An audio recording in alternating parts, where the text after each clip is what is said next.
அபிஷேகத்தை பார்க்க பார்க்க உங்க உடம்புல இருக்கிற ஒவ்வொரு வியாதியும் நீங்கும். இது சத்தியம். இது யாருக்குமே தெரியாது. இதுதான் பெரிய எளிமையான பரிகாரம் ஐயா, மிக எளிமையான பரிகாரம் இது. உங்க உடம்புல எத்தனை வியாதி இருந்தாலும் ஒரு அபிஷேகத்தை பார்க்கணும். அந்த அபிஷேகத்துக்கு உங்களால் முடிந்த அந்த பங்கு இருக்கணும். அப்படி இருந்தா உங்க உடம்புல இருக்கிற வியாதி தன் போலவே குறையும். இன்னொன்னு இருக்கு, பரிகாரம் இருக்கு. உங்க உடம்புல வியாதிகள் இருந்தால் உழவார பணி செய்யணும். கோயில்ல போய் தட்டை கழுவணும், கோயில்ல போய் புல்ல பிடுங்கணும், கோயில்ல போய் சாக்கடையை தூய்மை பண்ணணும், அடியார்களுடைய அந்த கோயில்ல இருக்கிற குப்பையை அள்ளணும். அப்படி அல்ல அல்ல அல்ல உங்கள் வினை கழியும், கஷ்டம் ஒழியும், உடம்புல இருக்கிற வியாதி நீங்கும். இது உண்மை.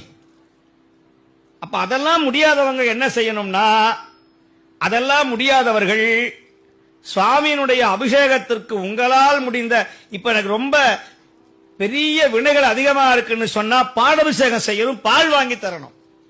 பால் வாங்கி தரணும், பாலபிஷேகம் பார்க்கணும். எங்களால பால் வாங்கி தர முடியலையே, நீ அபிஷேகத்தை பார்த்தாலே போதும் ஐயா,